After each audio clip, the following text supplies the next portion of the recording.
Dear Dhamma friends, we have come to the last question and answer session. So we'll start with the written questions. 9 written questions. Good. 3 of them are on meditation. 3 are on Rasa and the meditation. Yes. 2 are on Thero. Yeah. Wherever Bhante, walking meditation. I was able to concentrate and pay attention very well on each soul when it touches the ground and felt the sensation very well, though I walked much faster. Though there were some sounds from the background, it didn't disturb me. I was well aware of the surrounding and at the same time of the sensation. I had the experience of a big sleepiness and tiredness. However, avoided by just standing for a while, which gave me a refreshing effect. While I was walking continuously about 1 hour without any break, what I felt was it's only just a sensation, feelings of sensations of roughness, softness, hardness, wetness and warmness, not the soul or the part of the body. I noticed and felt, though I had different postures such as walking, standing, turning, or whatever the posture, that there is only a flow of different sensations. I felt so relaxed when continuously concentrating on this. Ultimately, what I realized and understood is whatever the long distance we walk, nothing other than feeling a series of different sensations of warmness, wetness, coldness, roughness, vibration, softness, so on. Wherever Bhante, even after the walking meditation, spontaneously my attention was on this sensation. Whenever I walked or stand in posture, the sensation was prominent, not the soul. If a feeling of there is nothing other than a collection of sensations than a body. Can I repeat that one? Yes. Sitting meditation. After the walking meditation in the evening, it was really easy to concentrate on breathing. When the breath was so soft and almost like disappeared, paid attention to the arising and falling effect of the tummy. The entire body became so calm and quiet. I felt so light, soft, tiny vibrations of different places and breath. Please advise me. Actually, it's a good report and again a good example for others as well. So, as the report says, so if we are doing it properly, so the ultimate result has to be something like this. Not the ultimate, basically the correct results. Because at the beginning we have soul, we have legs, we have knees, we have calf muscles, like that we are having something. But as we practice, we forget about those names and ultimately everything will reduce to sort of different sensations. So either we can use the term sensations or we can use the term element characteristics. So sensations, the word somewhat we are using in the more into the Vedananupasana, where we are more aware of the feeling, where it is either equanimous feeling or happy feeling or painful feeling. But on the other hand, when we are talking about different element characteristics, say for example earth element, say hardness, softness, then smoothness, roughness, heaviness, lightness. So these are the characteristics of earth element. So more and more you start to observe these characteristics, you forget about the names. You don't know even what's the time. You don't know even which leg it is touching. because it is not necessary even actually, because left leg, right leg is the name that we have given, but ultimately doesn't matter either it is left leg or right leg. What we are experiencing is very much the same element characteristics, and that's why Buddha says, even that it is not necessary to have a particular posture. Any posture is valid for this meditation. Dhatu Manasikara, you don't need to only practice in the, say, standing or sitting or walking. Even in lying down you can practice. Even in any other posture you can practice, because this body consists of nothing but four elements. So more and more you start to understand this, more and more your mind becomes simple, well concentrated, become lighter, and you understand it is the process of these different elements manifesting, different elements coming and going.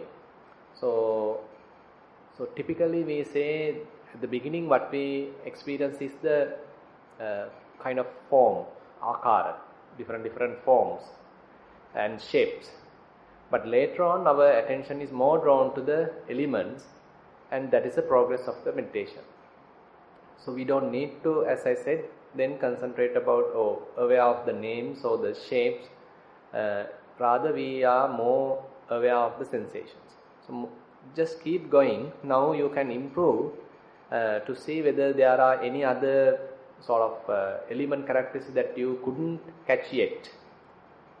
Is there any other elements available, or any other element characteristics this is available but I still couldn't see it because the clarity of the mind, the clear comprehension is not good enough. So if we are able to see more and more characteristics, more and more subtle detail, so that indicates our sort of clarity of mind, indicates good clear comprehension, sampajanya.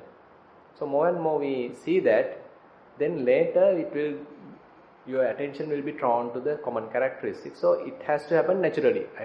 You may know different steps, but knowing that is not enough.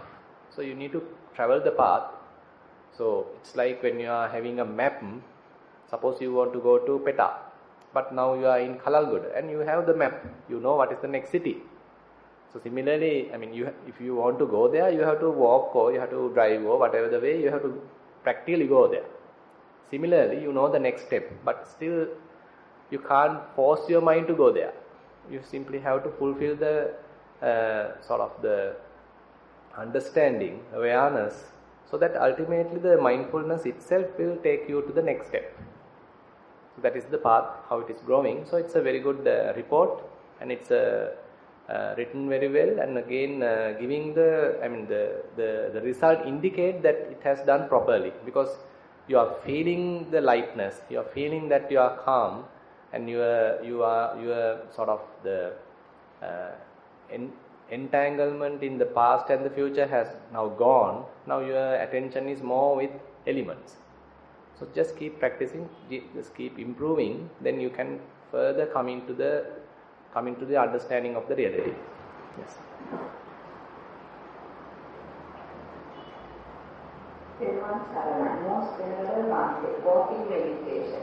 Selected a path to walk, just walk up and down to settle the mind automatically.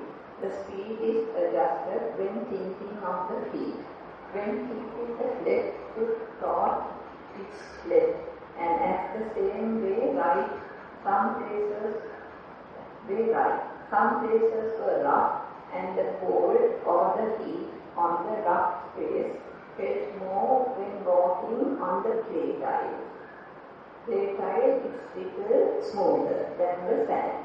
There was area it was wet and felt very cold to the feet. When there is lots of sand, feel little pain because it's not level. When walking on a stone path, can really feel the pain and the roughness. Sometimes it's heavy to raise both the legs below the knee level. You feel very heavy, but when keep on walking, sometimes it became very light. Sitting meditation. Yes. Sitting meditation, according according to advices given by you one day, I continue to be mindful, watching only the breath. At the beginning, it was a bit hard due to various thoughts coming into my mind. Sometimes the mind wandered, but soon it came to the breath. When doing it for a little while, I felt the body was like a rock. It's so hard. Didn't feel the parts separately. It's just one round-shaped rock, but somewhere down felt the breath. But the inhale and the exhale was just very short. It was very light and was just happening while watching it. Still the mind wandered and came back. I wanted to be in the same position as it was very calm and very peaceful. Today morning also same thing happened. Even after I got up, that happiness was there throughout. It's just the happiness or the lightness. Can't explain exactly. But the body was very light in weight. When one day I noticed that there is a small noise, like the cricket's noise, throughout the time. I in fact listened to the noise even they are outside noises. I get that noise a bit louder when there is nobody and feel calm when you close your eyes and listen to it. Please advise me, Venerable Bhante, whether to listen to the sound or just ignore it. Even when during meditation, I hear the sound. May you attain the supreme bliss of Nibbana. Okay, you too. So actually sometimes in meditation terms we are calling this sound as sound of silence, where when you are able to calm down and there is, you can, as the report says, it's like a cricket sound or like it's a kind of very little sound. It's very much like what you might even hear at night when the entire environment is so calm, so peaceful and no other noise, that you can see some natural sound. So something like that you can see when your mind calms down. So sometimes actually you can use this as a background for your meditation. So that is also one technique. I can remember mostly Ajahn Sumedho of Amaravati Buddhist Monastery. He certainly highlights this practice, where the listening to the sound of silence, and that's also sometimes helpful, because sometimes, I mean, if you feel that just being aware of the breath is not enough and you have some background music to watch it, so that helps. So the environment is giving you the background music, and the environment giving you some good vibration, and you are watching the breath. So that way you can have a kind of a positive feeling. So this is a useful sort of experience, kind of positive experience. And if it happens, don't make it a question. Rather, make it a kind of a blessing. If it doesn't happen, still no problem. I mean, it is not a must to experience it. If you experience it, it's all right. If you don't experience it, that's also all right. And other than this, even the previous report, so I got the term that in the previous report it is mentioned while walking you feel little tired. So just checking what is the speed that you are maintaining. Sometimes now, if you are little elderly, then of course after 1 hour's walking you definitely may feel tired. But if not, if you are able to typically walk for a long time, and if you don't feel tired in the day-to-day other activities, and only you feel tired during the walking session, that indicates the maintained speed is little either too fast or too low. So you have to find out the kind of moderate speed which you can maintain for a long time. Because when you are maintaining some kind of a moderate speed, to which you are more used to, then you don't feel tired. So we are allowing the body to simply walk in its natural pace, and we are simply being aware of the various sensations, various element characteristics. So if we can do like this, then we can walk a fairly long time. Say for example, very similar to Anapanasati or rising and falling, if you do forceful breathing, you feel tired. But if you allow simply body to breathe, then body will do it till you die. So you don't need to force, you don't need to exert any effort to breathe. So body will take care of that. So if we simply allow that, then it's a matter of just maintaining, just paying our attention on breathing. Similarly, if you are allowing the body to simply go from this end to the other end by its own effort, on its own speed, then it's a matter of just being aware of then and there how the soles are touching the ground. So that way we can eliminate tiredness if we feel tired. On the other hand, this report is also very good, very interesting, and as I said, sound of silence is also another part of meditation, another area that you can get into or get in touch, and it's also very interesting. Even Ajahn Amaro has written a book, Inner Silence or Sound of Silence, so I can't remember the exact name. So actually Mrs. Rani Rajapaksha, she has translated it also into Sinhala, and we distributed in Nissarana. So it's also available. So it's a kind of a known fact, very interesting. I mean, it's giving some aesthetic aspect to your meditation. Yeah. Whenever Bhakti, in sitting meditation, when the breath is totally still and the body cannot be felt, how does one dwell in emptiness, shunyatavaya? Thank you for your guidance. So if you can give me more details, I can tell something. But I mean, otherwise it's, if you simply started meditation and you are simply experiencing some calmness in Anapanasati, and if you are interpreting it as Sunyata, then it's too early to tell like that.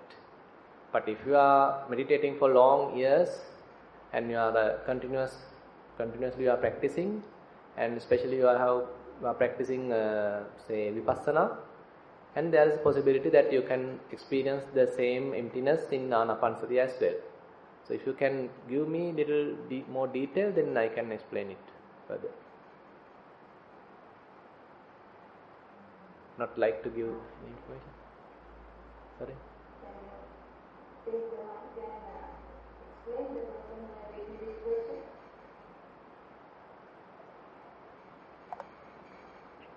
Okay, it doesn't matter. So I just give just a common explanation, because in Anapanasati also you can come to that state. So Buddha says in the Chittanupassana level, in Anapanasati Sutta, Buddha is explaining it in 16 steps, 16 progressive steps. First 4 steps in Kayanupassana, second 4 steps in Vedananupassana, third 4 steps for Chittanupassana, then last 4 steps for Dhammanupassana. In the third 4 steps, where Buddha is explaining Chittanupassana, he is telling Chitta Patisamvedi Asasissamiti Sikkati, then Abhipramodayan Chittang Asasissamiti Sikkati, Samadahang Chittang Asasissamiti Sikkati, Vimochayan Chittang Asasissamiti Sikkati. This Vimochayan Chittang Asasissamiti Sikkati is where your mind becomes sort of empty. It happens gradually, it is not immediately. So you have to go through various steps. So you have to pass through Kayanupassana, again you have to pass through Vedananupassana, and you have to get into Chittanupassana. It's a very natural or progressive steps. In the Kayanupassana level, your breathing calms down. The whole body becomes lighter, and there are no gross feeling of the body, and even the breath becomes very much quiet, very much subtle, very much soft, gentle. That is Passambhayam Kaya Sankharam Asasisamiti Sikkati, where the breathing becomes very soft, even unnoticeable. You can't now distinguish whether it is in-breath or out-breath. It is so subtle. And then you get into the Vedananupassana, where you feel lighter, you feel like floating, you feel little joy, lightness of the body happens. So all these are, Buddha says, are manifestations of the feeling. So it's in the positive side, with the happy feeling. And you are watching that. More and more you watch that, that's also calms down. And there's a possibility that certain signs appear, various different sights or sounds can happen, and you don't get misled by them. Rather, you keep your attention on the breath or on your body, and you are able to overcome those sights as well, the signs as well. And then as a result, even the Vedana, the feeling and the signs, perceptions, Sanya also subside. So that's also calmed down. That's another progressive stage where you are able to go through Vedananupassana. Then naturally you may be able to look at the mind also very calm, and mind may time to time have various kind of thoughts, and again certain mind states can happen, but you are simply being aware of that, not getting deluded by the content. If you happen to do like this, then your mind is well concentrated. You are not now focusing the body, not focusing the feeling, but focusing the mind. And mind also, thoughts are coming and going, very soft, gentle, and you are not getting caught up to them, or you are not supporting to them. You are simply watching. And if you are able to come to this stage, you feel happy. You feel not unbothered, unentangled, because you understand thoughts as thoughts, mind as mind, thought as thoughts. So as a result, thoughts also fade away very quickly, because how a particular thought stay longer is because of the strengthening that we do from our side. So if we are not strengthening that, if we are not supporting it, then it will fade away by its own. Because due to certain causes, a particular thought has arisen, and we are not supporting it. We are not either trying to push it away, but we are simply being aware of it. And this very awareness helps us to maintain kind of an undisturbed attention. So the thought starts to disappear. It starts to dissolve, fade away. So if you are maintaining this kind of attitude in Chittanupassana, then very quickly the arisen thoughts start to disappear. Ultimately, you may get into a kind of a state where there is no thought. So at that time, if you are not paying attention to the body, if you are not paying attention to the feeling, and now even nothing is available in the mind. So what would be the object of your attention? Nothing. Basically nothing. So basically there is no object that you have to grasp. I mean, typically our mind manifests or stay by grasping different objects. Like a monkey, when it is releasing one branch, so immediately catches another branch. So likewise our mind also, object to object, jumping. Now there is, we continuously we are removing or sort of dropping, gross to subtle. Our path is started with the gross objects and then progress into more subtle objects. And our concentration more developed, more focused, and we have forget about the world. We are not just being aware of just a thought. Even that time, the thought gone away, and there is no new thought has come. And at that very moment, maybe a short time, there is nothing in the content of the mind. So at that time, you can experience momentarily sunyata, emptiness. Yes.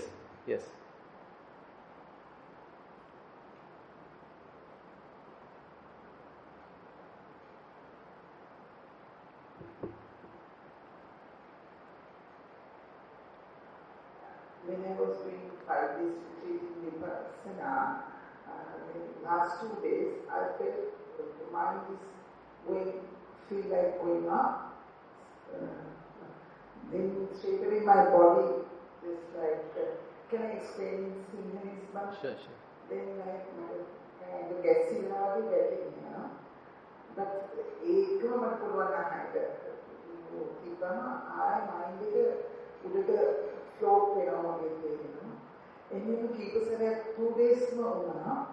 හැබැයි ගොඩක් වෙලා ඉන්න බැරුණා මොකද body එක don't stay body එක වැටෙනවා.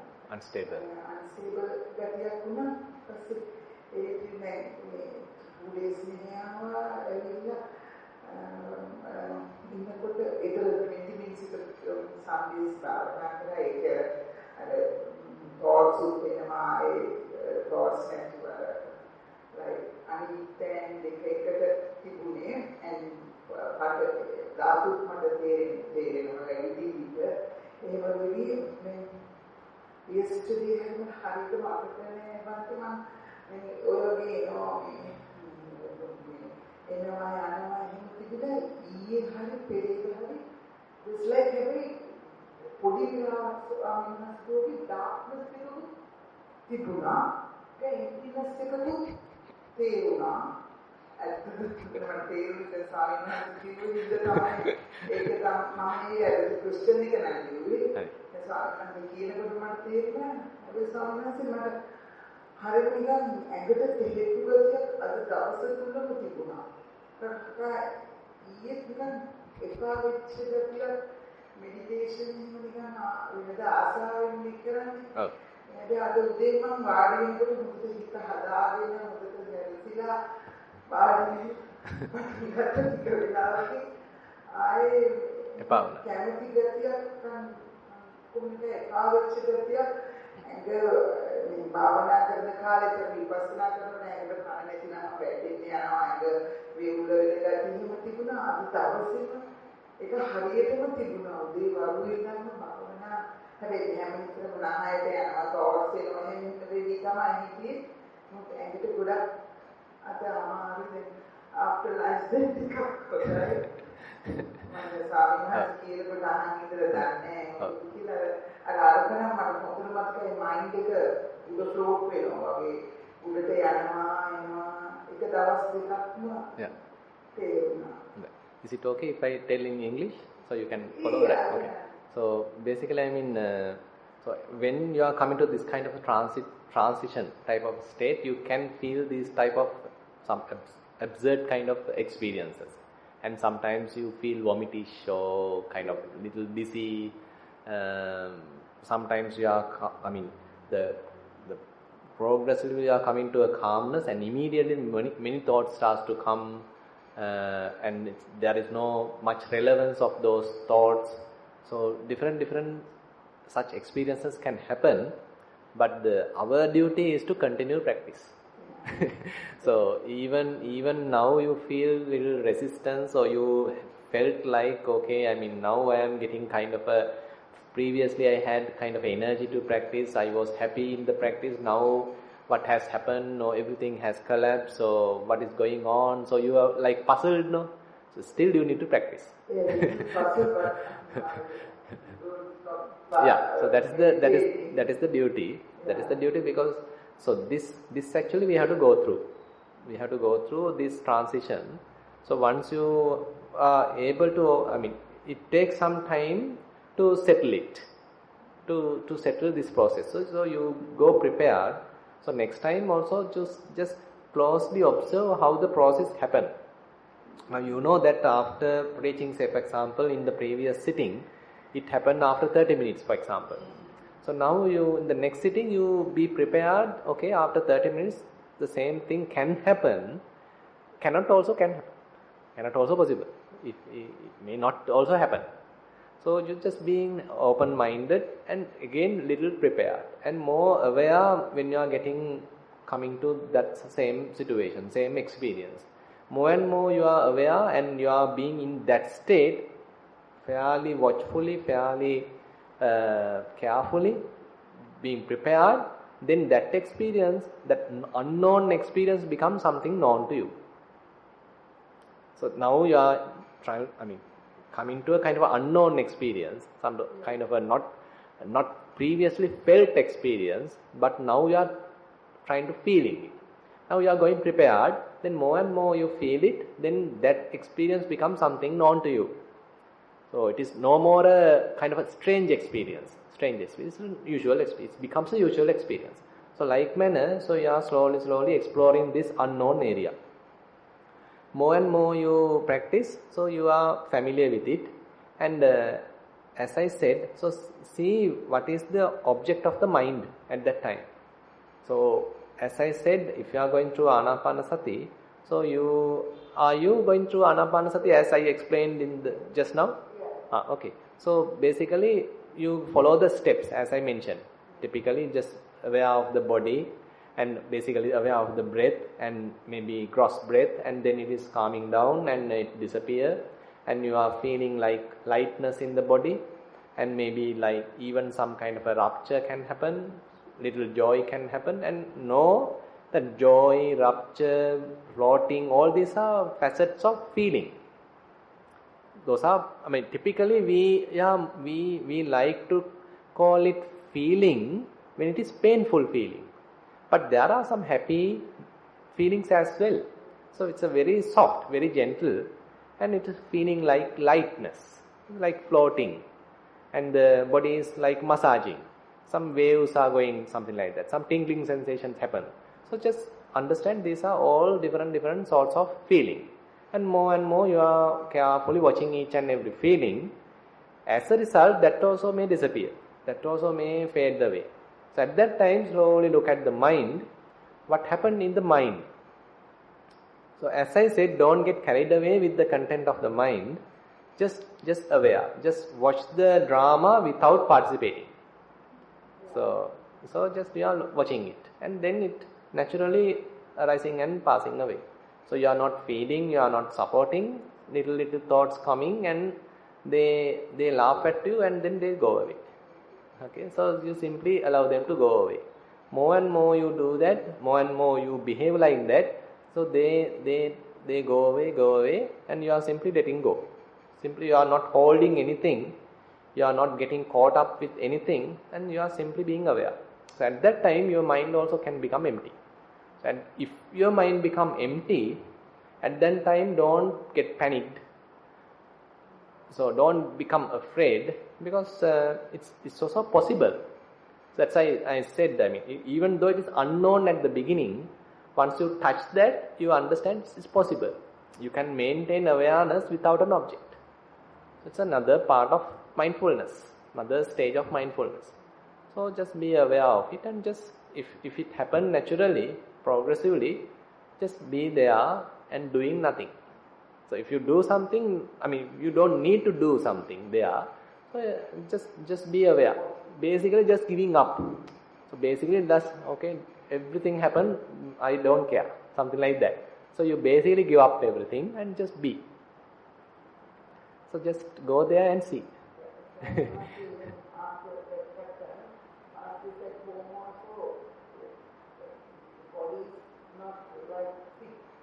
And another thing, on this stage you better sit on a chair. Now even I saw that you are sitting on a chair, and in a sort of a comfortable chair, because you need to have a very relaxed posture for this stage. So you can't worry about the body.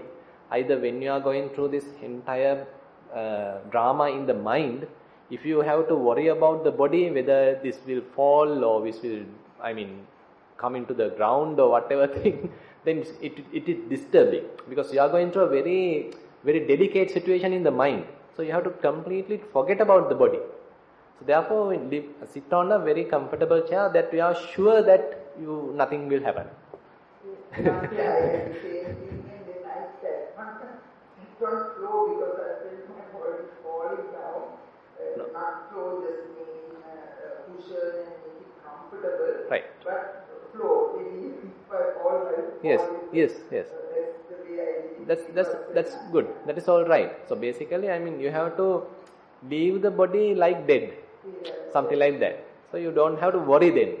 So you are, say, like you are lean onto a sort of a a chair where it's very comfortable, and don't sleep, and just aware, leave the body, and then just be aware of the mind, what is going on in the mind, and even that you are letting go.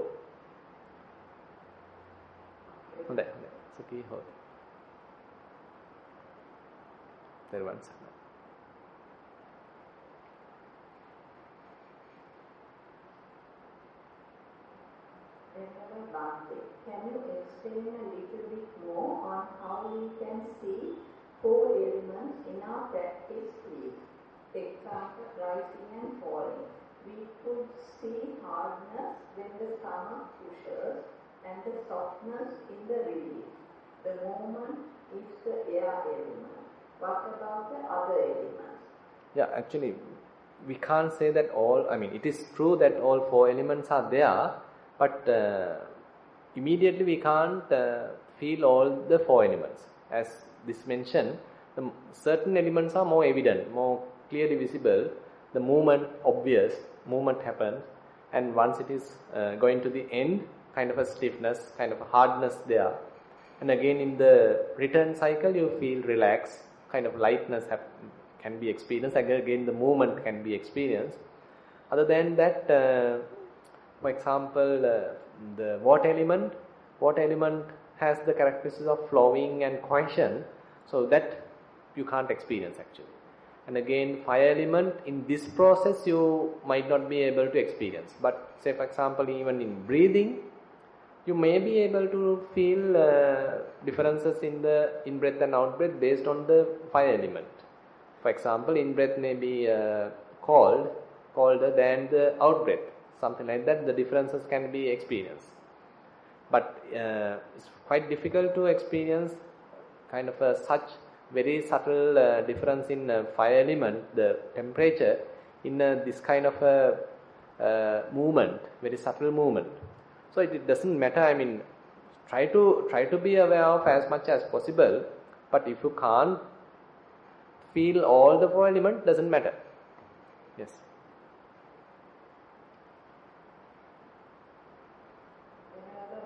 Please explain more on the 6th element, that is consciousness, and how we should see its characteristics and meditate. Yeah, actually that will be on next month.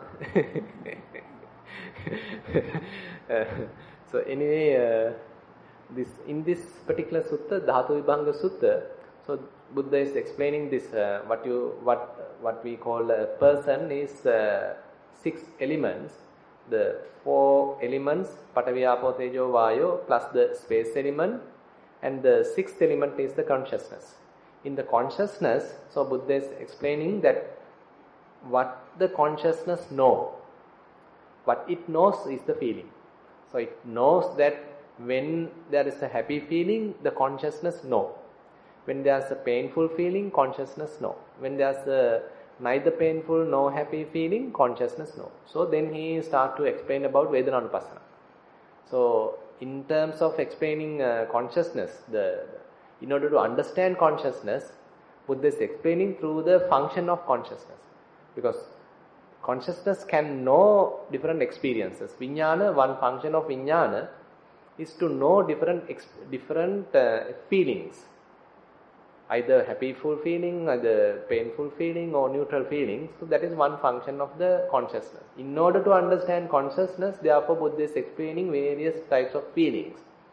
So that's why I thought of taking it as a separate subject, so that we can cover some detail about Vedananupassana. And through that, Buddha is teaching us Vedananupassana. And after that, actually this topic, this Dhatu Vibhanga Sutta further takes us into another sides of the mind, where Buddha is telling that the mind has certain ways of behavior. It is going to, when it is seeing a beautiful sight, it likes to, go there and then stay there, like being with that object. And then if it is seeing a painful, rather kind of another unhappy, ugly sight, for example, again it is going to that sight and being there and observing it. If it is going to a neutral sort of object, again mind goes there and just being there. So this vitakka and vichara, the operation of that. So Buddha is telling it as 18 types of mano vichara, manopa vichara.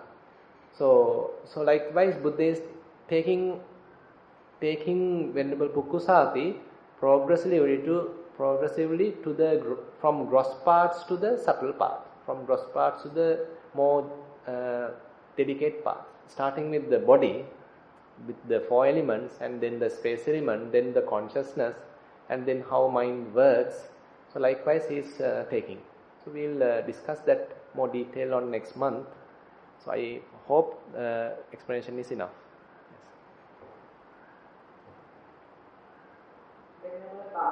How does one know that they are in a jhana? There are 2 more. Same question, related to same question, or entirely different question? No, it is related. Yes. Is it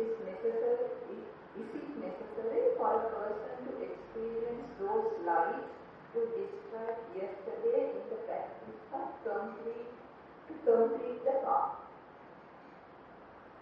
Actually, this is a kind of a debated question that some say it is a must, some say it is not. And there are more evidence that it is necessary to have very good concentration, maybe jhana, in order to attain anagami and arahant. So if you are not yet anagami or arahant, you can happen going through without jhana. So that indicates that one can become a sotapanna or sakadagami without jhana. So one finding of the reason, it's not a finding, one point that Venerable Mahasi Sayadaw has recently highlighted is that one can enter into vipassana by having at least upachara samadhi, excess concentration. It's not necessary to have jhana. Jhana is little more than that. So you are being absorbed to a particular object and you are being there. You are entirely with that object. You become oneness with that object. So the world is no more. You are just the object. Say for example, a yogi is going through anapanasati. He is able to get the anapanasati nimitta, concentration sign, and he is progressively going there, and now it is coming and stabilized, and you are now gently looking at it. And after some time, when the faculties become fairly balanced, so you get absorbed to this light. And once absorbed, so nothing, you are just there. So that's why it's called absorption, where you are being there. And while being there, you can't do anything. So it depends on how long you are there, depends on how much momentum that you carried from the practice to practice before the entering jhana. So how long you stay there depends on that momentum. And again you may emerge from it, and after emerging from it you can practice vipassana. So that's another approach where possible, if one has jhana, so after emerge from jhana, he or she can practice vipassana based on the experience now he has. It's little delicate,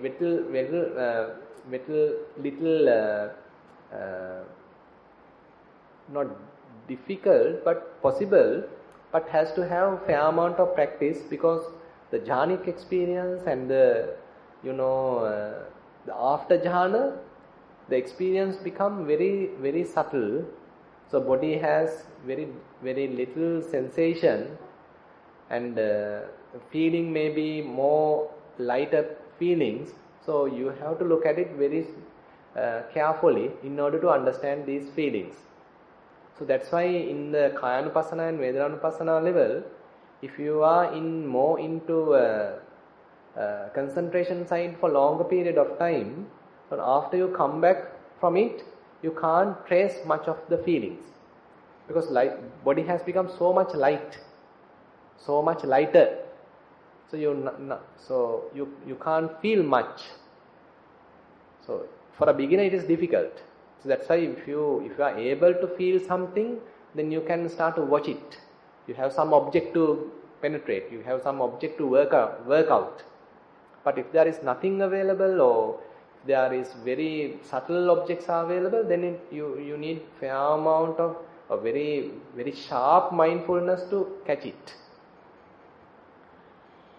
So anyway, as we typically practice in Mitrigala, we are not pushing the yogis to have jhana, but we are trying at least to maintain or trying to take them to the access concentration, upachara samadhi. So once they reach that stage, so we turn them to the vipassana.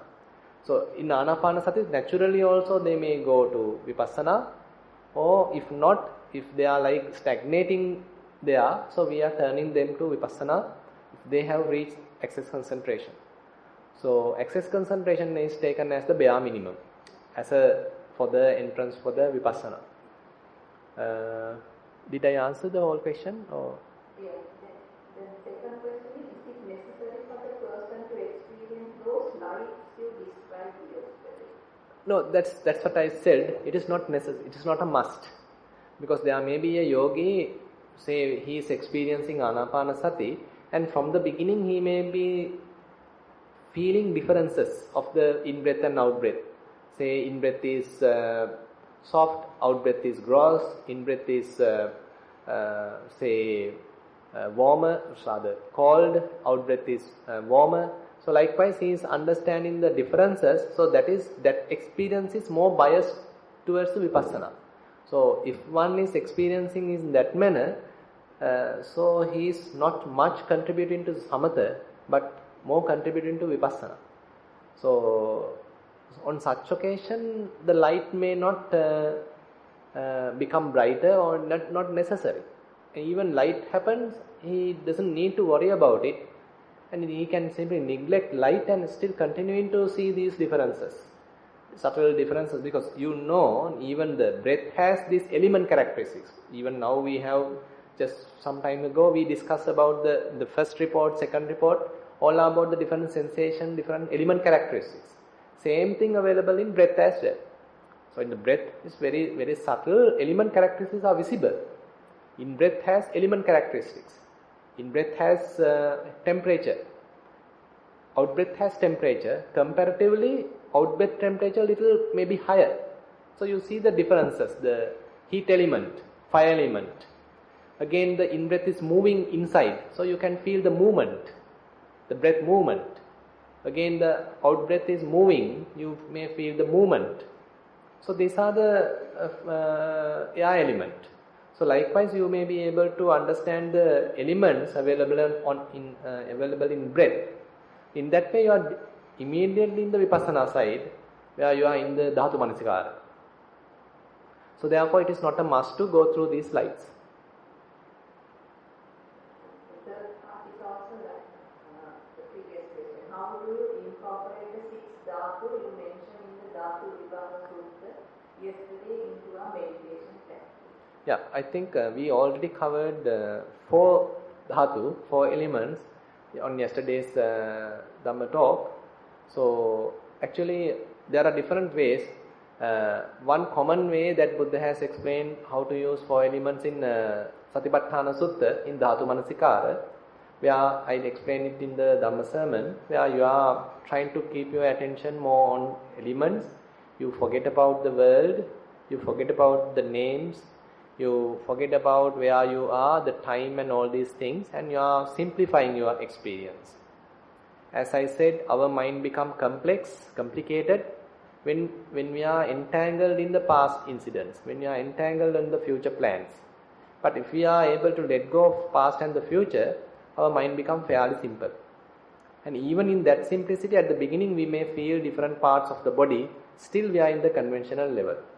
We even go beyond that and further simplifying our experience, and ultimately, as the very first report today told, Now the yogi is experiencing nothing but elements.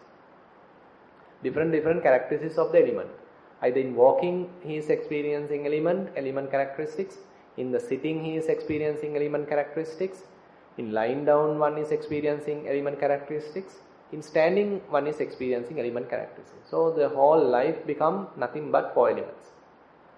So if one is able to see like this, as I said, so you may go beyond that, seeing the common characteristics. And even this earth element, hardness, has some beginning. And it's changing and then it disappears. Then the, say, movement has a beginning and then changes and then disappears. So likewise, you start to feel these common characteristics as well. Again, your experience become more simplified. So you are getting to a more very some higher understanding, some sharp understanding about the arising and passing away. So this is how actually, this is not the only, this is not the end of it, but this is how it is how progressing through 4 elements. Another way Buddha is explaining in this Dhatu Vibhanga Sutta and again in Maharahulovada Sutta, where logically also you can understand the 4 elements. For example, earth element. So Buddha is explaining it is the more solid parts available in the body. Water element are the more watery parts available in the body. So likewise. And again he is telling, here the earth element and another external earth element are the same earth element. Internal water element, external water element is merely the water element. Internal fire element, external fire element are just merely the fire element. Internal air element, external air element are just merely the air element. So he is giving the argument, logic, telling that it is not something unique or it is not something special. It is just the fire element. Inside and outside are our own demarcations. So we lose this demarcation, we lose this boundary, and we become kind of common. So this body and this outside are just the same elements. So in this way he is telling us another way of practice, where we are losing this identity, we are losing this self-view, and we are coming to a common understanding. So these are just elements. Elements are operating, elements are changing. It is not me, not mine, not myself. Netam mama neso hamasmi nameso attati. So that's another approach one can come through, and through that one can go into emptiness.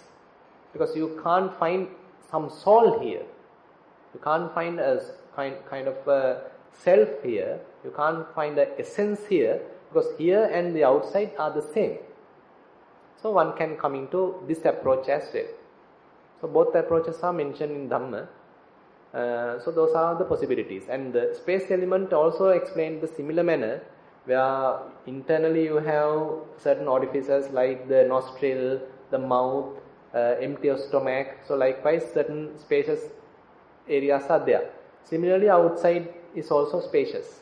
That space and this space are the same space. So Buddha is giving the same argument that there is no difference. So there is so the space element is not you, not yourself, and not your soul. That is also there. So that way the 5 elements are covered, but the 6th element, as I said in this Dhatu Vibhanga Sutta, Buddha is taking the approach of understanding the function of consciousness. One main function of consciousness is to understand the feeling, different types of feelings. So by way of understanding different feeling, so one understands the consciousness. So this is the approach taken in the Dhatu Vibhanga Sutta to understand consciousness.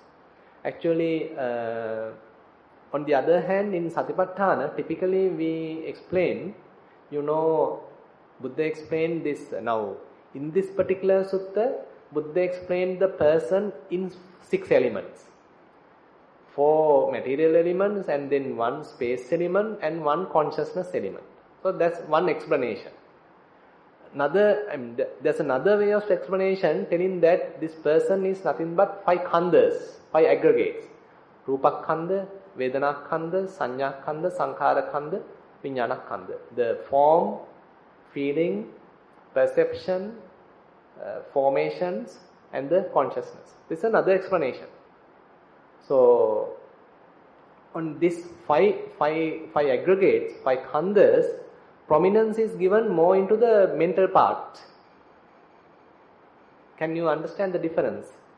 So, in the 5 aggregates, more prominence is given to the mental part, because only one form aggregate, the other 4 aggregates are more related to the mind. But in the 6 elements, more prominence is given to the form, more to the body part, and only one consciousness is given. So it depends on the personality, different person. So Buddha's teaching is somewhat personalized, or somewhat person oriented. So it depends on the person's attitude or person's capabilities, skills. So Buddha is giving different teaching. For one person he is telling, okay, this body is nothing but 6 elements. Another person coming, he is telling, oh, this person is 5 aggregates. Another person coming, he is telling this is 6 ayatana, 6 bases. So likewise, Buddha is explaining the teaching in different ways. So in Satipatthana, so all these possibilities are there. So in the Kayanupassana level, the body is understood, the form aggregate is understood. In the Vedananupassana level, the feeling aggregate is understood. In the Chittanupassana level, consciousness aggregate is understood. And in the Dhammanupassana level, Sanya and the Sankhara aggregates are understood. So that is how it is covered in the Satipatthana. So unknowingly, you may simply doing your practice, but unknowingly the 5 aggregates are covered. You are slowly understanding the 5 aggregates. Similarly, you are practicing for Satipatthana, unknowingly 6 elements are covered. So that is the beauty of Satipatthana. That's why I feel that Buddha is telling that Satipatthana is the only way, because it is giving a kind of envelope, like encompassing solution to all these different categories. Because even the 6 ayatanas are covered. In when it comes to the Dhammanupassana, there is a separate section called Ayatana Pabbha, where you understand different doors. When you are looking at something, so how I get contact with the sight, and accordingly, is there a defilement arising? So that is covered in more, profound way in Ayatana, in the Dhammanupassana level. So likewise, it's very beautifully mentioned or beautifully presented, preached by the Buddha. Yes. Venerable Bhante, I learned Bhavana only after coming here 6 months ago. I have heard about other Bhavana, but don't know much. I'd like to know, is it only Anapanasati Bhavana we must practice for sitting? Meditation and also walking. Meditation, what we are doing now, when will we learn other bhavana? Please explain. Meditation, last statement. Meditation, what we are doing now. Meditation, for sitting meditation and walking meditation. For Anapanasati bhavana, we must practice for sitting meditation and also for walking meditation. What we are doing now. So what are you doing now?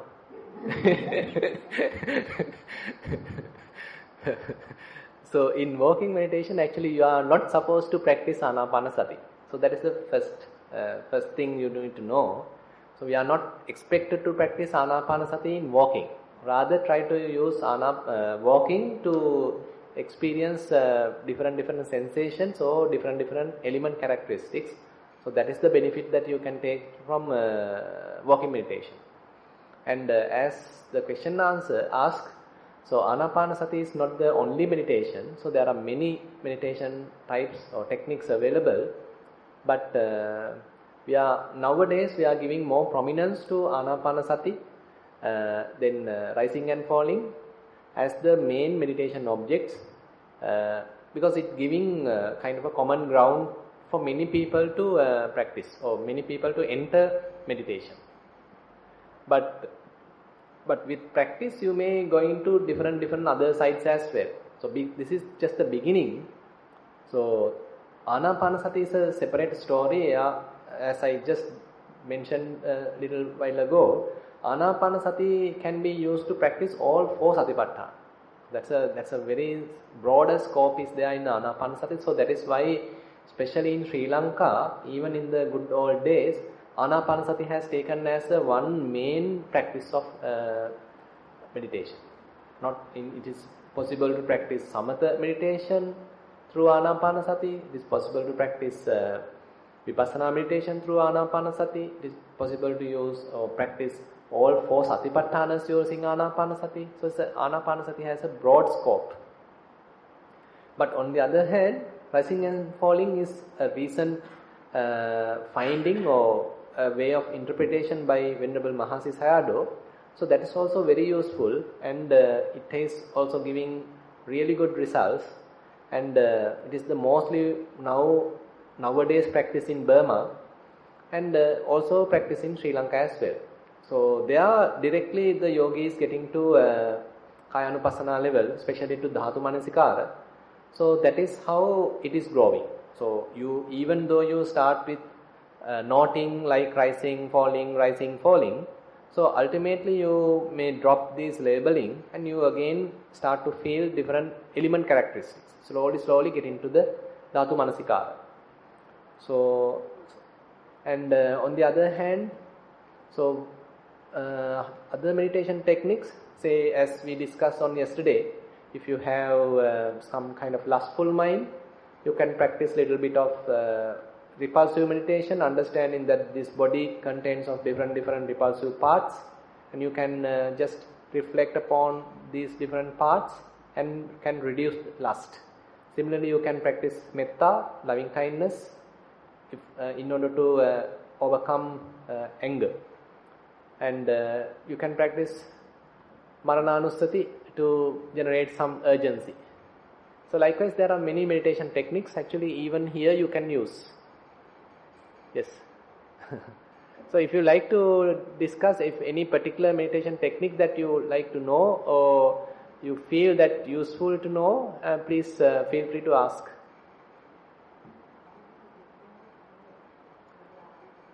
You are feeling angry.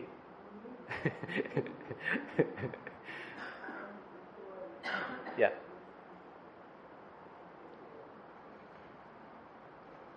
Can you repeat the question, please? Yes. For righteous sins, I get angry. Yes. But now after I started Bhavana, I can control myself. But I like to know how I could get over. Yeah, once you become an anagami, you can get over. So immediately you can't, but simply subside it for the time being.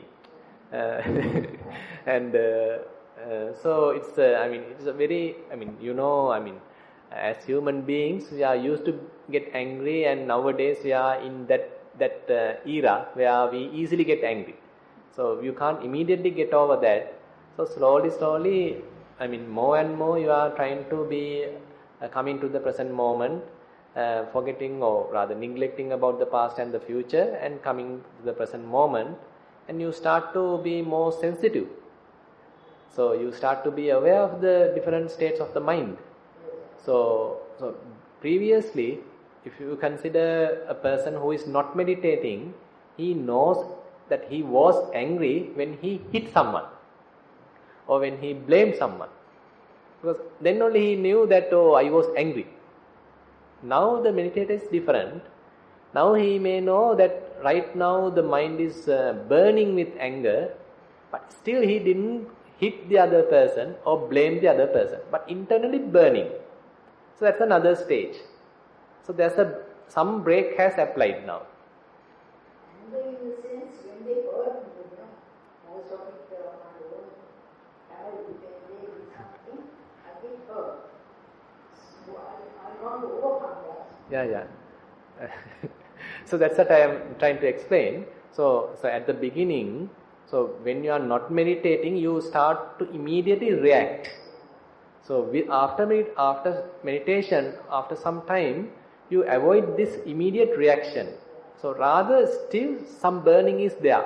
Now you are not reacting, you are not blaming or shouting or hitting or anything, but internal burning is there. You are internally angry. That is true. So that is another, actually you need to understand now it is a progress. Because previously I used to quarrel with them, fight with them,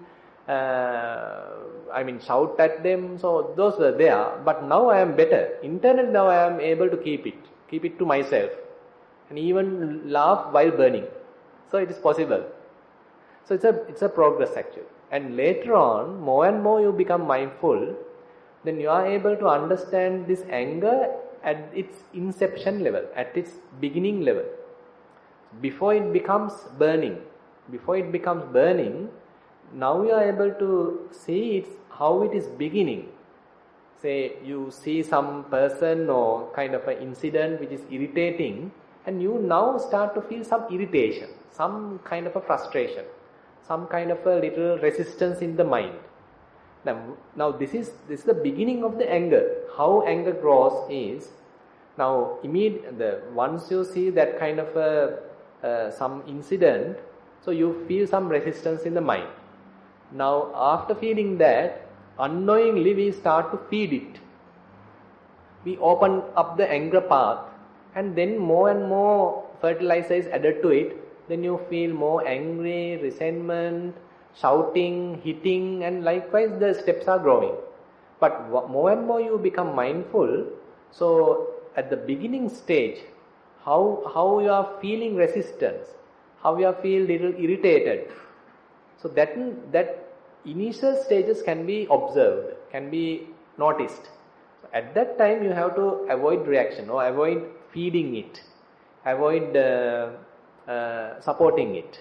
In that manner you can allow anger to slowly fade away. So this actually is the approach taken in the Satipatthana. On the other hand, you can use loving kindness also. Loving kindness meditation, and you are spreading some loving kindness to yourself and to the others. So likewise, if you are practicing loving kindness meditation, metta meditation, that also has good effect. And anyway, it is operating at the conventional level. You are there, your friends are there, your children are there, your neighbors are there, all are there. But in the Satipatthana level, we are not in that level. Rather, we are observing the feeling. We are observing the mental state, anger. Anger is anger. Buddha is telling in the Chittanupassana, sadosan chittanti pajanati. When anger is there, you know it is anger is there. It is not I am angry, it is not my anger, anger is there. It's not anger, but it hurts. Yes.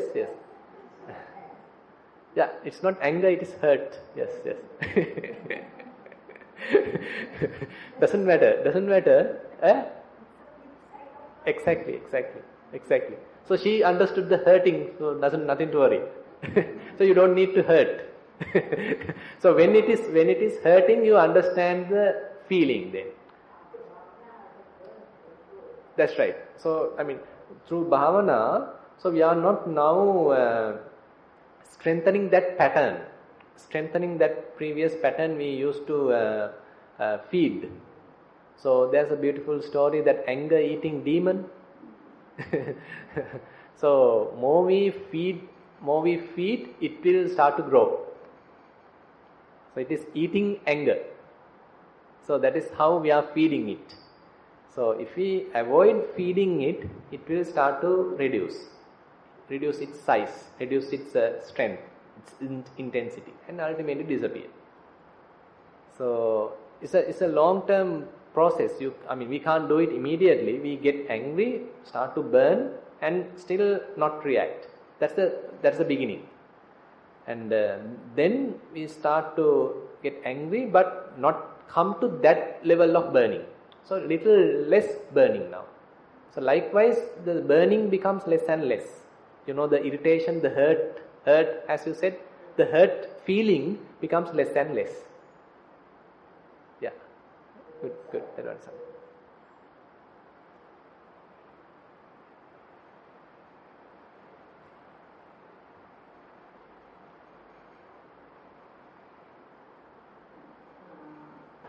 Most Venerable Sir, there are many around the world, even probably in this hall, who have extraordinary experiences, such as sensing important events far thousands of miles away, to sensing important events which will occur in the near future. These are definitely true and cannot be explained through physics. Is it possible that meditation enhances such abilities? Could you please analyze such abilities, and also whether it is samatha or vipassana or both that have these effects? Actually, both samatha and vipassana have these effects, but we are not encouraging it. So this is another area that it takes you to a entirely deviated from the path. It's entirely a different path or different subject. Extrasensory perception and all these things. It will take you out of the objective of the Dhamma. So Buddha's teaching is, the main focus is to understand the suffering, understand the unsatisfactoriness, understand the the non-self, impermanence and all these things, and ultimately be free from suffering. So, but now say someone is trying to find out extrasensory perception and all these things. So what happened to this main objective? So we have lost that then. Therefore, we are not encouraging that this kind of different kind of practice, and they are there actually. But I mean, maybe on another practice they are available, but in the Satipatthana practice, on which we are trying to train ourselves, we are not getting to these things. And again, if we feel any of these, so rather than encouraging that, or rather than getting fascinated about it, just neglect it.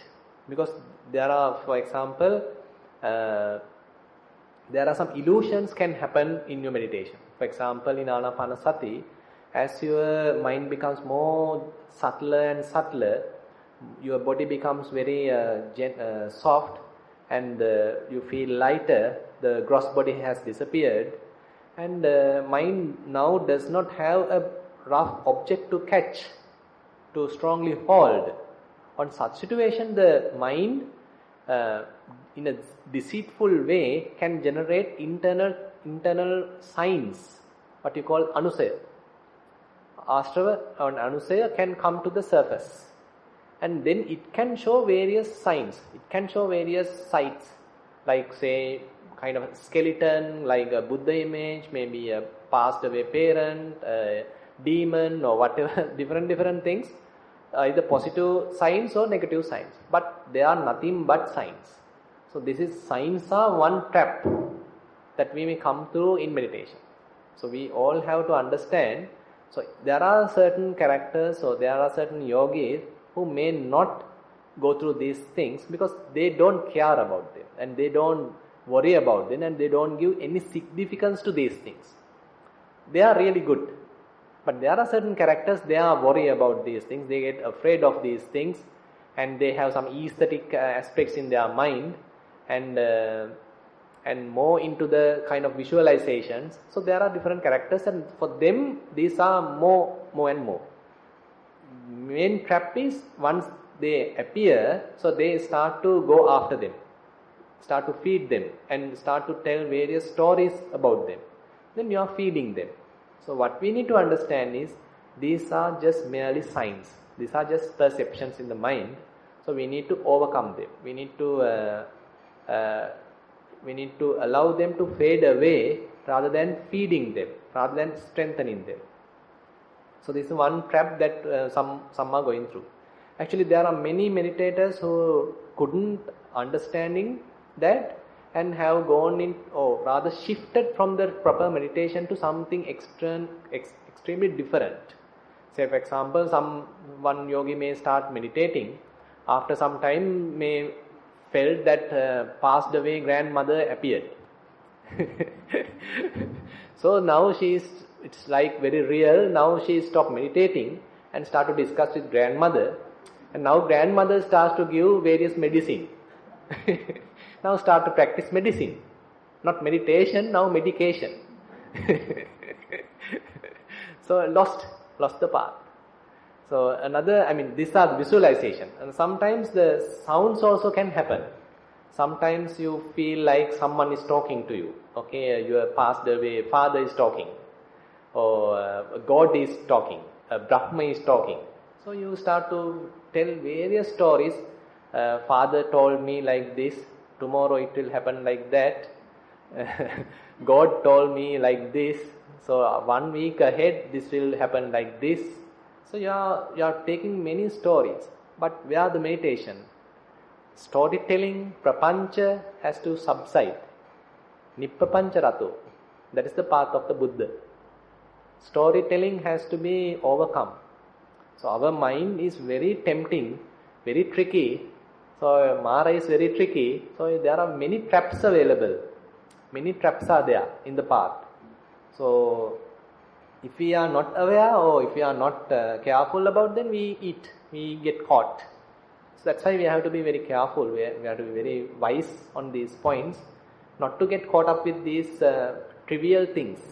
So Buddha's teaching is taking us far and far more than these trivial results. So you may feel light or brilliant something or Buddha image or Loa Mahapaya or Ruvanalisaya or whatever thing. So those are just sights in the mind. Shown because your eyes are closed. Now how can you see Ruvanalisaya? It's a mind made. It's a perception. So Buddha's teaching, especially Satipatthana, taking you direct to the path. That's the beauty of it. It's a direct touch. It's taking you, all these are perceptions. Clearly saying perception. Very beautiful, very beautiful. It's telling these are perception, and Buddha is telling perception is like a mirage. So you see the mirage, what is the simile Buddha is giving to perception? Sanya is telling like a mirage. So how often we get caught to mirage. So we can see a deer is going after a mirage and getting caught to it and then ultimately die. But we ourselves get caught to the same thing. So through meditation maybe. So that is where we have to be careful. So Buddha is telling the perception is really cheating us. And again and even more, he is telling that what you call perversions. So you have what there is impermanent, we feel as permanent.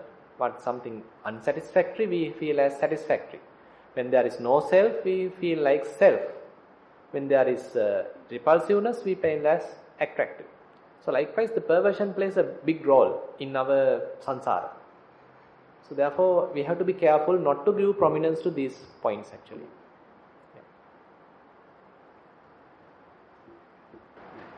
The last question, it is also a general question. My understanding is when one dies and one's consciousness leaves, immediately gets embedded based on its karmic conditions, perhaps in the womb of a human or an animal, even in lower or higher realms. Would there be situations that the consciousness wanders till it finds a suitable footing, say for a few days? Is the Theravada and Mahayana understanding of this concept different? Yes, it's different.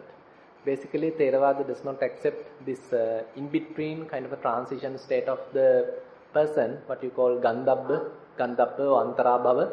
So Theravada does not accept it. So basically, if such is there, it is another state of manifestation, another being.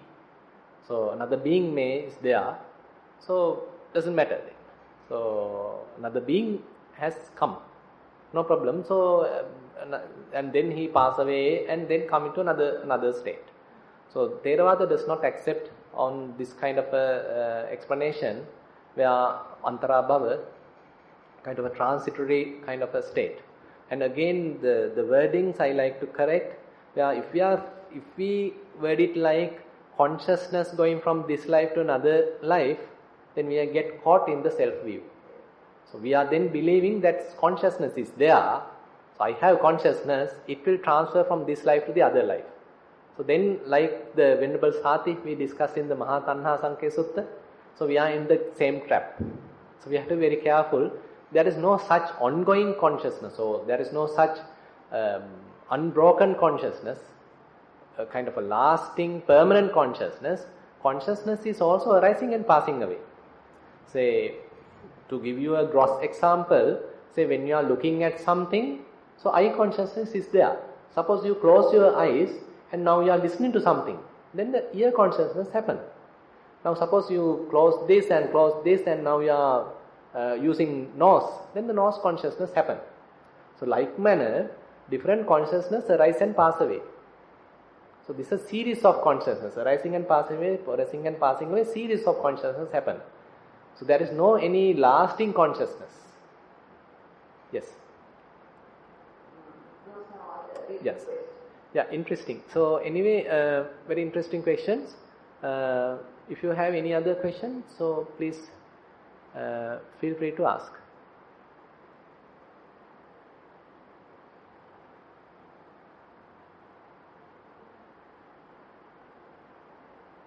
Yes.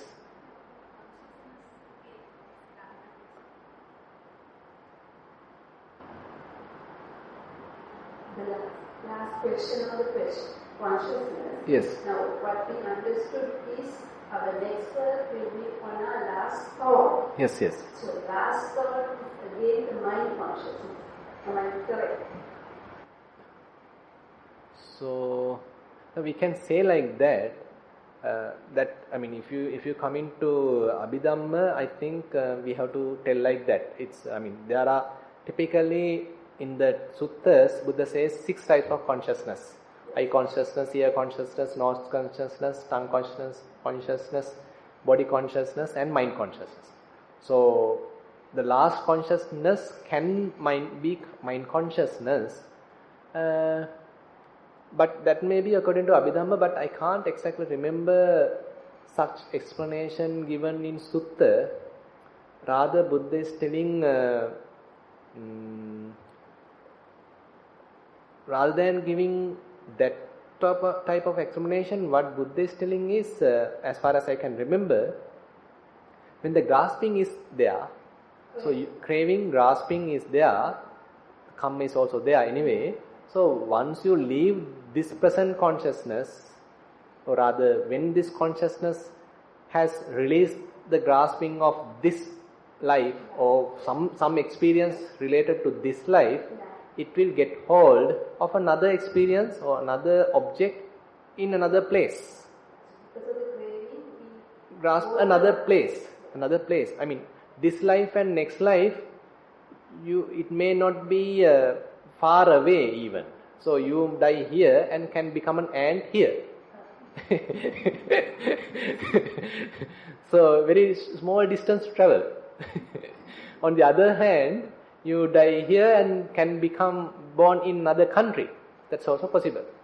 So it depends on how the kamma has coming and the perception coming and all these different conditions, and based on that the grasping happen. So that next place, the new place become the present place then.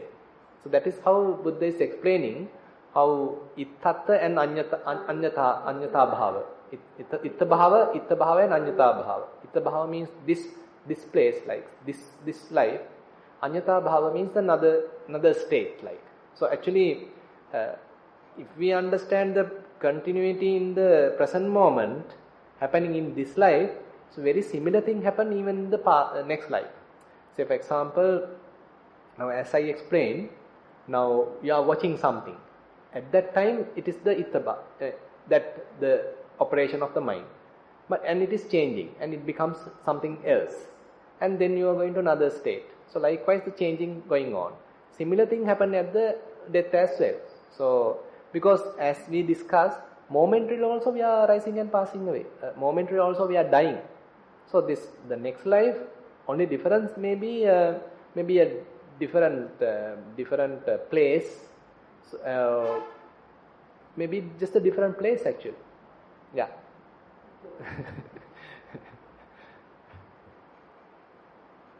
Actually, this is a different subject, or rather difficult subject. So it nowadays become very complicated with so many explanations. So better to live in the present.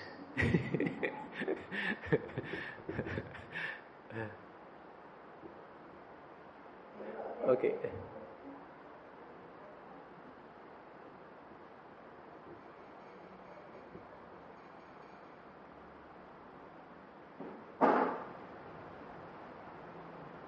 Actually, I'm a little bit excited to ask some questions. This is regarding the first report writing. Actually, I experienced that last night. There were some more things that I couldn't write. I just wanted to know. Actually, one day I felt while I was walking, I examined, I felt only the sensation, in the sense that characteristics of elements. Ultimately, I thought where is left soul, where is right soul. No difference at all. Time to time, I felt the boundless, that kind of characteristics. So when I turned, I thought it's turning, but the soul doesn't know. Only thing is I felt the element characteristic. Then I stood. Then also it was same. So while I was walking a little bit faster, I thought, what is this? Because is there a person? Because it's just a combination of these element characteristics. We are thinking this is left leg and right leg. But we are thinking like that. But when you feel, no difference. Ultimately I felt, why should I walk? It's same. Everywhere when I walk, it's same. So then, what I felt was, now if I didn't have solid things like my soul, then I don't feel these characteristics. So it's everything regarding my hands, body, every part, it's same. So when we are analyzing, there won't be any person. Yes. That's what has happened to that butcher. So at the beginning there was a cow. Yeah. But later when he is selling 1 kilogram of beef, no cow. So the perception has entirely changed. So the same thing has happened. Same thing has to happen in ourselves as well. More and more we look at our body in this way, rather not rationally. Rationally also we can do it, but that is not enough. So through experience, through especially this the meditation, you are fully aware of this process. You are fully directly touched in this process. You are directly in touch with the elements, and you will understand it is nothing but elements are there. So that is why the previous personality view now has changed to the elements. So there's a big difference in this kind of the perception. Your perspective has entirely changed. Previously there was I am a woman, I am this age, I am so and so. So all of these identities were there. But now everything gone. You can't even name it. You can't even name this left leg or right leg. Even that is a name, that is a convention that we have created. But for the elements, we don't need even a name. And you don't even need to know whether it is earth element and all these things. Even that is a name that we have given. You can even avoid that. You can simply aware different these characteristics arising and passing away. Different characteristics appearing and disappearing. And you don't know where it is sometimes. And you don't know the time, you don't know the space, you don't know the place. You know that things are arising and passing away. Now, just carry on your meditation and let it more simplify. More and more simplify. Now you are able to see various different characteristics of the elements, and more you are aware of them, you may start to see the common characteristics. So it's a natural growth, natural progress. So and actually when I was walking, So I felt some elements, I was not thinking of that, but I felt it. But I saw how it came quickly, it comes up, arising, stays for a while and vanishing. But how fast it happens, and we feel like it's like a continuous process. That's right. It's like a continuous process. Yeah, so fast. Yes, that's so right. Fast changing, but when it's like completing a circle, but it's just a circle with spaces. Right, that's right. And in my sitting meditation, actually this happened last night. I started walking meditation at 7 o'clock, so I finished it at 8 o'clock. Till 9 o'clock, I was doing that my sitting meditation. I didn't want to stop, but I was alone there. So that's why I stopped the meditation from there and stood up. But in sitting meditation, I don't know, it's totally, I didn't feel that my body is there. Just breathe also very difficult, but some small kind of tiny vibrations was there, but I don't know how long, what is the end. Beyond that, what should I do? No. Yeah, so let it happen naturally. So you just, in the sitting also, now as Buddha is telling, you simply have to see these different elements in any posture. So then there is no difference in either sitting or standing or walking. You can't feel much difference, because everywhere what you feel are the changes in the elements. So in sitting also you start to watch that, because sitting helps you to see this in a very sharp way, in a very detailed manner. So very sharp arising and passing away, so you may be able to catch. Say a little vibration happen, and in that vibration, the term vibration means very quick arising and passing away, no?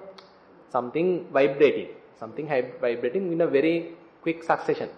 So you are simply see how each and every vibration happens, how each vibration starts and how it disappears, how next vibration starts and then disappears. Like that, if you are able to well synchronize with this process, then you lost the world and you are simply there. So just be there, just start to observe this. So because when it is happening like that very naturally, it's catching its momentum. I mean, you should not crowd your mind with so many other things. Just be with the experience that the mindfulness slowly takes you to the next stage. And another last question, because when I was doing walking meditation, my hands were holding together in the back. So, but I felt not the hands onto the hardness. Sorry, I didn't get your question. While I was walking, I felt some other things also, but I didn't lose my concentration on walking. But I was holding my hand when I was doing that walking meditation. Then I felt not the fingers, just a sensation in the sense characteristic of element. Yes. Whenever I do, it's like it's appearing together at the same time. Is it wrong? But I'm aware of each and everything around me. Not only that, even working, sometimes it's there. When I'm standing, I feel the hardness of my soul, and while I'm working. So, it's correct, because basically at the beginning we are trying to keep our attention only at the soles. Yeah. But the sensations are there, element characteristics are there not only on the soles. So it may available on knees. Entire body is consisting of these elements. So definitely you may be able to watch these different elements available throughout your body. So this is possible, but at the beginning it is difficult. So that's why we pay our attention at the beginning only to soles, and again it has some benefits as well. Say for example, when you are paying attention only to the soles, you are able to aim your attention only to a specific area. So certain skills in the minds are developing. And later on, the mindfulness broadens. So you can understand the kind of a larger scope. So the whole body, you can feel different sensations.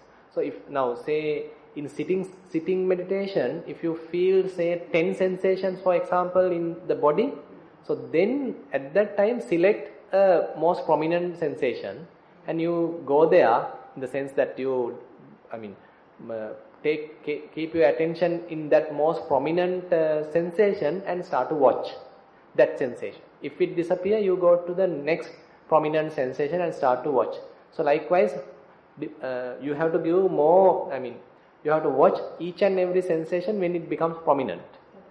And suppose in a given time that you properly locked with a particular sensation. At that time you don't need to quickly jump to the another one. You can get more detail. You can observe it very closely as much as possible. So it's like an experiment. We are trying different experiment. Once a while only the correct match happens. Something like that. So here also something similar. So we are having sensations are arising. Sometimes we are late to observe it. Sometimes we too early to observe. Sometimes we don't have the enough energy to observe. We don't have enough concentration to observe. So likewise, there are different components satisfying this function. Only a given time that we get the proper balance.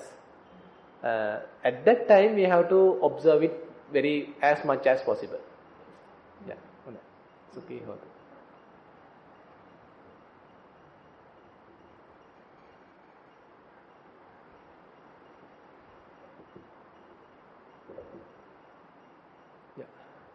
Yeah, I think now we have come to the end of the retreats. I think no one has any other question. So all these 3 days we were able to accumulate a lot of merits.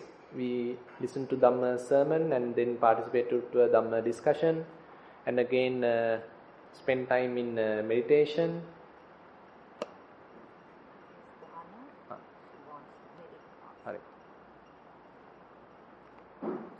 And some actually helped in offering dana, and one who offered dana today likes to transfer merits to Dayaka's father, Irving Fernando, and so that is today's dana. So all the merits he likes to transfer to his Dayaka's father. He passed away, no? Passed away, yes, passed away relative, Mr. Irving Fernando. So all these 3 days, so like manner, so we were able to accumulate a lot of merits. So we'll transfer all these merits to all the passed away relatives. We share these merits with all the deities, celestial beings, again whoever the beings who are in need of merits, and again we'll wish that these merits help us to understand Buddha's teaching and to develop our practice and to overcome suffering. So while keeping these good wishes in our mind, let's recite the traditional verses. Ettavataca amhehi sambatang punya sampadang sabbe deva anumodantu sabba sampatti siddhya. Ettavataca amhehi sambatang punya sampadang sabbe bhuta anumodantu sabba sampatti siddhya. Ettavataca amhehi sambatang punya sampadang sabbe satta anumodantu sabba sampatti siddhya. Akasattha ca bummatta deva naga mahiddhika punyantang anumoditva chirang rakkantu sasanang. Akasattha ca bummatta deva naga mahiddhika punyantang anumoditva chirang rakkantu desanam. Akasattha ca bummatta deva naga mahiddhika punyantang anumoditva chirang rakkantu mamparang. Idang vo ñātīnaṃ hotu sukitā hontu ñātayo. Idang vo ñātīnaṃ hotu sukitā hontu ñātayo. Idang vo ñāti nang hotu sukita hontu ñātayo. Imina punya kammena mame bala samagamo. Satang samagamo hotu yāva nibbāna pattiya. Imina punya kammena mame bala samagamo. Satang samagamo hotu yāva nibbāna pattiya. Imina punya kammena mame bala samagamo. Satang samagamo hotu yāva nibbāna pattiya. Sadhu, sadhu, sadhu. So, in order to get precepts, may you recite Namo Tassa 3 times.